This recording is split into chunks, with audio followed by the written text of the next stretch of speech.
Welcome to the Sumo biology. चलिए, कल हम लोग बात कर रहे थे ऑक्सीजन डिसोसिएशन कर्व की, बात कर ली थी हम लोगों ने ऑक्सीजन डिसोसिएशन कर्व। आज हम लोग करते हैं बोर इफेक्ट की बात। What is Bohr effect? तो बोर इफेक्ट क्या है? Carbon dioxide on being released in blood reacts with water to form carbonic acid. कल हम लोगों ने बात करी ऑक्सीजन डिसोसिएशन कर्व की। तो ऑक्सीजन डिसोसिएशन कर्व क्या है? ये हम लोगों ने ग्राफिक रिप्रेजेंटेशन किया है कि पार्शियल प्रेशर ऑक्सीजन का एक एक्सिस पे, एक्स एक्सिस पे और वाई एक्सिस पे परसेंटेज सैचुरेशन हीमोग्लोबिन का। तो उसका ग्राफिक रिप्रेजेंटेशन जब किया तब हम लोगों ने देखा कि जैसे जैसे पार्शियल प्रेशर ऑक्सीजन बढ़ता है परसेंटेज सैचुरेशन हीमोग्लोबिन की बढ़ती है, ऑक्सी हीमोग्लोबिन फॉर्म होने लगता। ठीक है जी, ये हम लोगों ने देखा था। और इस चीज़ को तीन फैक्टर इफेक्ट करते हैं। पार्शियल प्रेशर कार्बन डाइऑक्साइड का वो बढ़ेगा। पार्शियल प्रेशर कार्बन डाइऑक्साइड अगर बढ़ेगा तो क्या होगा? ऑक्सी हीमोग्लोबिन से ऑक्सीजन डिसोसिएट होने लगेगी। पार्शियल प्रेशर PCO2 बढ़ने से ऑक्सी हीमोग्लोबिन से ऑक्सीजन डिसोसिएट होने लगती। यही है हमारा बोर इफेक्ट। इसके अलावा टेम्परेचर बढ़ेगा तो ऑक्सी हीमोग्लोबिन से ऑक्सीजन डिसोसिएट होने लगेगी। इसके अलावा if the H+ ion concentration increases it will cause the dissociation of oxygen from the oxyhaemoglobin as well. तो तीन फैक्टर है पार्शियल प्रेशर ऑक्सीजन के अलावा जो इस बात को अफेक्ट कर रहे हैं कि कितने परसेंट हमारा हीमोग्लोबिन सैचुरेटेड होगा। ठीक है जी। और ऑक्सीजन डिसोसिएशन कर्व ये सिग्मोइड कर्व है। सिग्मोइड कर्व है। इसमें हम देखेंगे कि कर्व को राइट शिफ्ट होने में ये तीन फैक्टर का जिनका नाम लिया वो तीन फैक्टर का अमाउंट या मैग्नीट्यूड या कंसंट्रेशन बढ़ेगी तो कर्व राइट को शिफ्ट होगा। राइट को शिफ्ट होने का क्या मतलब है? राइट को शिफ्ट होने का मतलब है कि ऑक्सी हीमोग्लोबिन से हीमोग्लोबिन डिसोसिएट होने लगी। And shift to left indicates that there is the increase affinity. Affinity बढ़ गई किस चीज़ की? हीमोग्लोबिन के ऑक्सीजन के साथ बाउंड होने की। तो लेफ्ट को शिफ्ट होना ऑक्सी हीमोग्लोबिन को फेवर करता है बनने को, और राइट को शिफ्ट होना ऑक्सी हीमोग्लोबिन से ऑक्सीजन के डिसोसिएट होने को फेवर करता है। Shift to right as well as lower side of the curve. Lower side curve क्या बता रहा है? ऑक्सी हीमोग्लोबिन का dissociation. Whereas shift to left and upper side of the curve क्या बता रहा? ऑक्सी हीमोग्लोबिन का फॉर्मेशन। ये चीज़ जरूर जरूर जरूर याद रखिएगा, खूब पूछा जाता है ये। ओके, चलिए आइए बोर इफेक्ट। ये सब आपकी ये NCERT में बोर इफेक्ट और हाल्डेन इफेक्ट मेंशन नहीं है। NCERT इस बारे में बात नहीं करती है, लेकिन आपके AIIMS AFMC और जिपमर वगैरह में क्वेश्चन खूब आते थे। तो ये अब आज की तारीख में आपको पता मर्जर हो गया है तो भैया ये चीज़ आप लोग को बोर इफेक्ट वगैरह, और अगर आप पहला नकाश का मॉड्यूल उठाओगे तो उसमें बहुत सारे क्वेश्चन इसके मिलेंगे तो आप कंफ्यूज होगे, आप अपना कॉन्फिडेंस खोओगे। अगले लेक्चर में मैं आपसे बात करूंगा कि आपका कॉन्फिडेंस कैसे बिल्टअप करना है, और आप लोग के लिए एक मैं सेमी कैप्सूल मॉड्यूल लेके आ रहा हूं जिसमें हम लोग फास्ट ट्रैक रिवीजन करेंगे फ्रॉम 15 अप्रैल से। अलग बिल्कुल हम लोग की अप्रोच होगी 2020 वाली। ठीक है जी। चलिए आज अभी और 2-4 दिन आप लोग लाहे लाहे होता जाए, जो लाहे लाहे ही पढ़िए। तो बोर इफेक्ट लाहे लाहे मतलब धीरे धीरे से मेरी आना, बोर इफेक्ट मेरी समझ में आना भाई, और कहीं नहीं आना। धीरे धीरे मेरी समझ में आना और धीरे धीरे से ही काम बनाना। तो Bohr effect, carbon dioxide on being released in blood reacts with water. Carbon dioxide जब ब्लड से रिलीज होती है, ब्लड में रिलीज होती है, on being release in blood reacts with water to form carbonic acid and this carbonic acid dissociates into H+ and HCO3 hydrogen ion और bicarbonate ion. अब याद करिए आप, हम लोगों ने क्या बोला था? हाइड्रोजन आयन कंसंट्रेशन बढ़े या pH वैल्यू कम हो, one of the same thing. Hydrogen ion concentration बढ़ेगी तो क्या होगा? ऑक्सी हीमोग्लोबिन से ऑक्सीजन डिसोसिएट हो जाएगी। It dissociates into H+ and HCO3 ion. तो ये हमारा जो बाइक बना है कार्बोनिक एसिड, ये H+ and HCO3 आयन में डिसोसिएट हो गया। Release H+ ion lower the pH value. ये जो H+ आयन रिलीज हुए pH वैल्यू को कम कर देंगे and induces dissociation of oxyhaemoglobin to give up more oxygen, और ऑक्सी हीमोग्लोबिन से ऑक्सीजन डिसोसिएट हो जाएगी। This phenomenon of increasing in CO2 resulting in increased dissociation of oxyhemoglobin is known as Bohr effect। तो ये वाली lines बिल्कुल आपको कंठस्थ होनी चाहिए, कंठस्थ कर लीजिए। The phenomenon of increase in CO2 causes the resulting in increased dissociation of oxyhemoglobin is known as Bohr effect.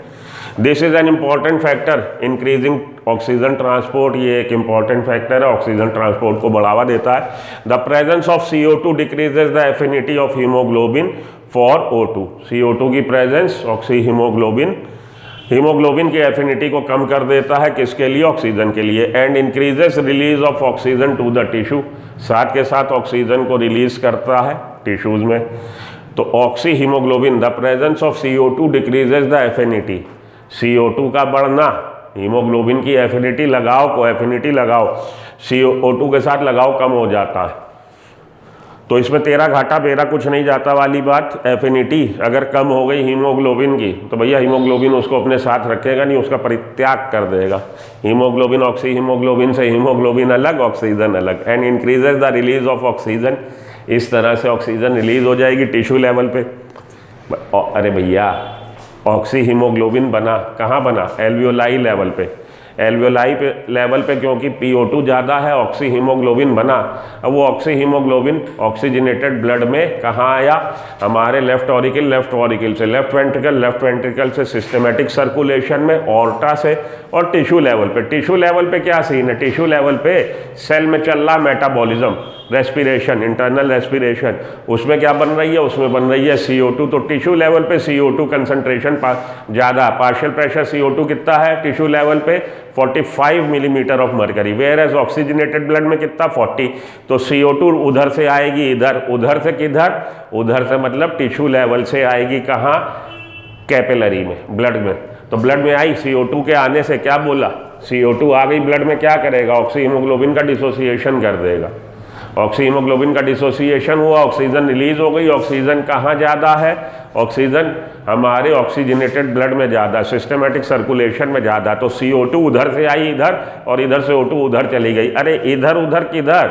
उधर से मतलब टिश्यू लेवल से, टिश्यू से CO2 इधर, इधर किधर? ब्लड कैपिलरी में। और ब्लड कैपिलरी में ये CO2 ने आके बोर इफेक्ट क्रिएट किया। बोर इफेक्ट होने से ऑक्सी हीमोग्लोबिन से, ऑक्सी हीमोग्लोबिन कहाँ है? ऑक्सीजनेटेड ब्लड में, उसका डिसोसिएशन हो गया। ऑक्सीजन इधर से उधर, इधर किधर? हमारे कैपिलरी में, टिश्यू लेवल पे जो ब्लड लेके आई है आर्टरी कैपिलरी, उससे ऑक्सीजन चली जाएगी कहाँ? टिश्यू लेवल में। तो आदान प्रदान हो गया गैसेस का। CO2 आ गई कहाँ पे? ब्लड कैपिलरी में, और ऑक्सीजन चली गई ब्लड कैपिलरी से टिश्यू लेवल पे।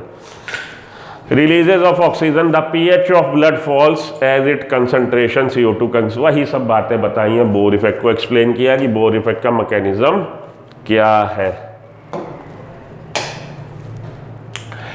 10 द ओवरऑल हम बात कर सकते हैं result of Bohr effect to allow greater O2 transport from lung to tissue. इसलिए अगर हम बात करें कि ओवरऑल बोर इफेक्ट क्या है, CO2 का आने से ऑक्सी हीमोग्लोबिन का डिसोसिएशन, उससे क्या हो रहा है? लंग्स से टिश्यू में ऑक्सीजन जा रही है। Shift to left indicates acceptance of oxygen by haemoglobin. Left को शिफ्ट होना हम लोग बात कर चुके हैं। लेफ्ट को शिफ्ट होने का मतलब है एफिनिटी बढ़ी तो ऑक्सी हीमोग्लोबिन का फॉर्मेशन बढ़ा। Above mentioned factor in opposite direction causes the shift to light. चलिए मल्टीपल क्वेश्चन पे आइए। Bohr effect, shift moves, Bohr effect और shift moves the oxygen saturation curve in what direction?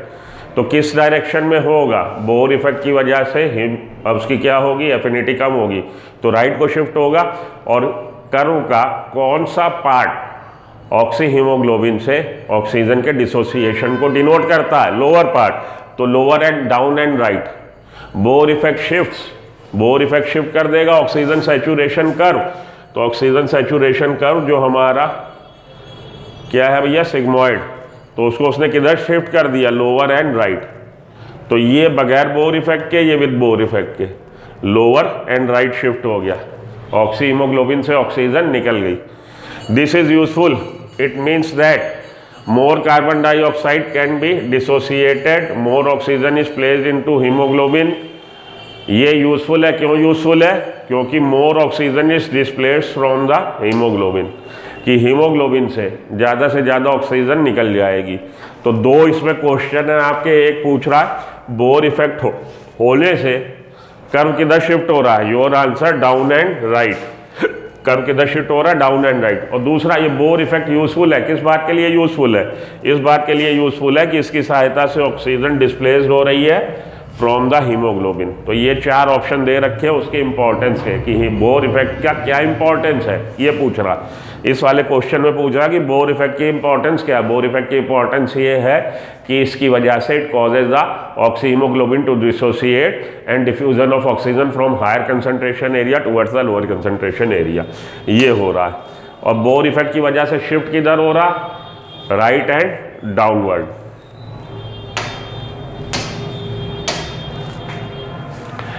At the highest partial pressure of oxygen, the saturation of oxygen slows down because, अब ये वाला आप बात समझिए, नई तरह की बात है कि जैसे जैसे हम लोग देख रहे हैं कि इसमें सैचुरेशन बढ़ रहा है तो हायर लेवल पे अब क्या हो रहा है कि उसके सैचुरेशन स्लो हो रहा है, कि पार्शियल प्रेशर ज़्यादा बढ़ रहा है, सैचुरेशन का मात्रा कम बढ़ रही है। क्यों? क्योंकि भाई द हीमोग्लोबिन बिकम्स सैचुरेटेड, कि ज़्यादा से ज़्यादा जब वो संतृप्त, आप पानी कब बहुत पियोगे, जब आप बहुत प्यासे हो, आपने पानी पीना चालू किया, आपकी प्यास मिटनी चालू हुई, तो बिल्कुल जब आपका थर्स्ट बिल्कुल आखिरी में आके जब आपका अच्छा खासा पानी आपने पी लिया, बिल्कुल थर्स्ट लोअर लेवल पे आ गई, तो आपके पानी नेचुरल सी बात है फिर आप उतनी स्पीड से नहीं पियोगे।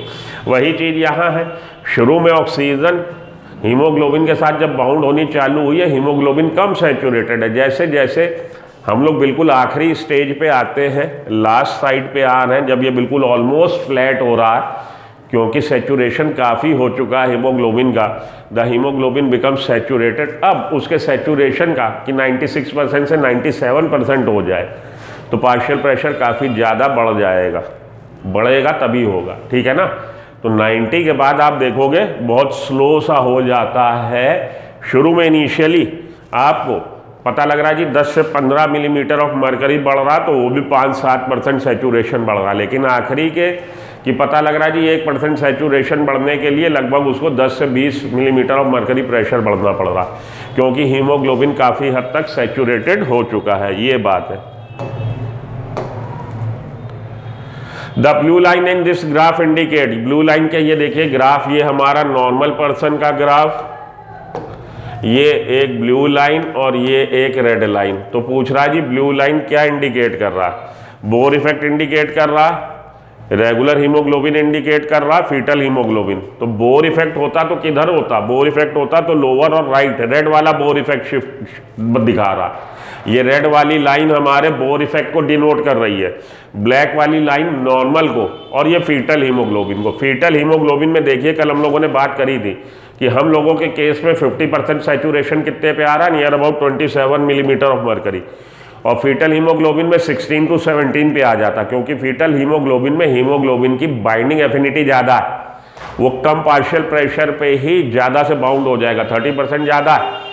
मैटरनल हीमोग्लोबिन की तुलना में फीटल हीमोग्लोबिन की बाइंडिंग एफिनिटी 30% ज़्यादा है। तो लो पार्शियल प्रेशर पे जितना फीटल हीमोग्लोबिन सैचुरेट हो जाएगा वो मैटरनल हीमोग्लोबिन की तुलना में काफ़ी ज़्यादा होगा। फीटल हीमोग्लोबिन में 2 अल्फा चेन और आपको 2 गामा चेन, और अपने मैटरनल में या कहिए कि एडल्ट हीमोग्लोबिन में आपको 2 अल्फा और 2 बीटा चेन मिलती हैं।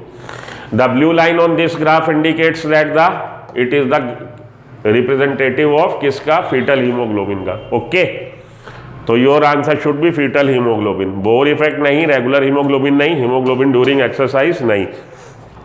हीमोग्लोबिन ड्यूरिंग एक्सरसाइज भी इधर शिफ्ट हो जाएगा, ज़्यादा डिलीवरी देने लगेगा। What are the main things responsible for causing the Bohr effect, क्या क्या चीज़ें हैं? तो भैया H+ आयन है H+ आयन होगा, इंक्रीज कार्बन डाइऑक्साइड है, कार्बन डाइऑक्साइड बढ़ी तभी तो H+ आयन बढ़े, CO2 बढ़ा तो CO2 + H2O क्या बना, H2CO3, और H2CO3 में डिसोसिएशन हो गया, क्या बना, H+ एंड HCO3 H+। तो क्या जिम्मेदार है, इंक्रीज H+ और इंक्रीज ये, इंक्रीज ऑक्सीजन रिक्वायरमेंट नहीं, कार्बन मोनोऑक्साइड हाई एफिनिटी नहीं, क्या जिम्मेदार है इसके लिए? 1 और 2, 1 और 2, ऑप्शन नंबर डी।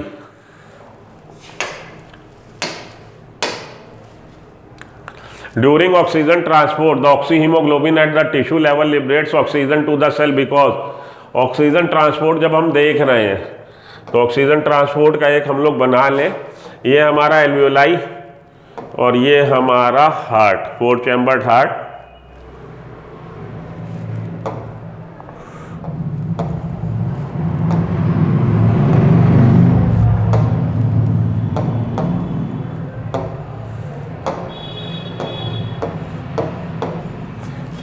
तो ये हमारा क्या है भैया? एट्रियम। कौन सा? Right atrium. राइट एट्रियम में डीऑक्सीजनेटेड ब्लड आया और राइट वेंट्रिकल से कहाँ गया? डीऑक्सीजनेटेड ब्लड एल्वियोलाई लेवल पे गया, जहाँ उसका ऑक्सीडेशन हो गया। तो ऑक्सीडेशन ब्लड कहाँ आया? लेफ्ट ऑरिकल में। लेफ्ट ऑरिकल से लेफ्ट वेंट्रिकल, लेफ्ट वेंट्रिकल से आर्च ऑफ अरोटा और टिश्यू लेवल पे। तो टिश्यू लेवल पे जब आया है, ऑक्सीजन कंसंट्रेशन किधर ज़्यादा है? Oxyhaemoglobin at the tissue level, oxygen to the cell liberates. क्यों लिबरेट कर रहा? Oxygen concentration is high and CO2 is low. Oxygen concentration is low, CO2 is high. Oxygen tension is low, oxygen tension is high and CO tension is low. Oxygen concentration, oxygen tension high and CO2 tension is low. आप देखिए यहाँ से इधर blood से oxygen इधर आ जाएगी, CO2 इधर आ जाएगा। क्यों? क्योंकि हमारे ब्लड में ऑक्सीजन की टेंशन ज़्यादा है, पार्शियल प्रेशर ऑक्सीजन ज़्यादा है और CO2 की टेंशन कम है, तो उसकी वजह से ऑक्सीजन इधर आ जाएगी और CO2 उधर चला जाएगा। Oxygen tension is low and CO2 tension is high. तो इसने ये बताया है जवाब आपको, oxygen tension is low and CO2 tension is high tissue level पे। हमने आपको बताया है कि ब्लड के, तो इसने पूछा है during oxygen transport oxyhaemoglobin at the tissue level liberates oxygen to the cell. Oxyhaemoglobin at the tissue level liberates oxygen to the cell because oxygen tension is high and CO2 tension is low. तो ये साथ में हमें ये जरूर mention करना चाहिए यहाँ पे कि ये जो स्टेटमेंट है ये कहाँ के लिए है। आप दो तरह से डिफाइन कर सकते हो ना चीज़ को, कैपिलरी ब्लड में क्या सीन है या टिश्यू लेवल पे क्या सीन है। मैंने जो आपको ऑप्शन सजेस्ट किया था वो कैपिलरी ब्लड के रेफरेंस पे सजेस्ट किया था, लेकिन अगर आप उसको टिश्यू लेवल पे देखेंगे तो टिश्यू लेवल पे ऑक्सीजन कंटेंशन लो है और CO2 कंसंट्रेशन हाई है। ठीक है ना भाई, मैं यहाँ खड़ा हूँ, आप वहाँ खड़े, मेरे लिए ये प्रॉक्सिमल एंड है, वो डिस्टल एंड है, और आपके लिए वो प्रॉक्सिमल एंड है, मेरा वाला डिस्टल एंड है। तो देखने का नज़रिया A to B के कंपैरिजन में हम किस कॉन्टेक्स्ट में बोल रहे हैं उससे चीज़ बदल जाएगी। ओके, मैं जो कहना कर चाहता हूँ आप लोग कनेक्ट हुए? चलिए आगे चलें।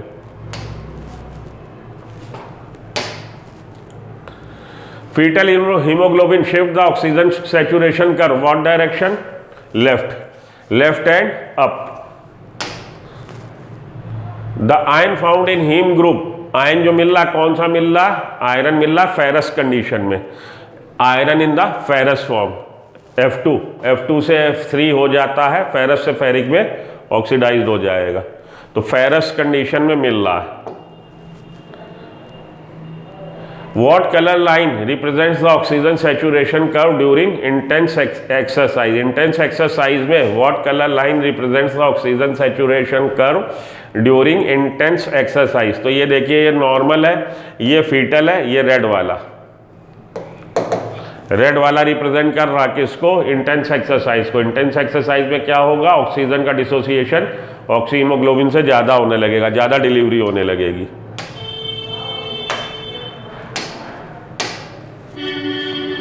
When carbon dioxide binds directly with hemoglobin it forms, carbon dioxide जब बाउंड होती है, किससे बाउंड होगी? Amino group.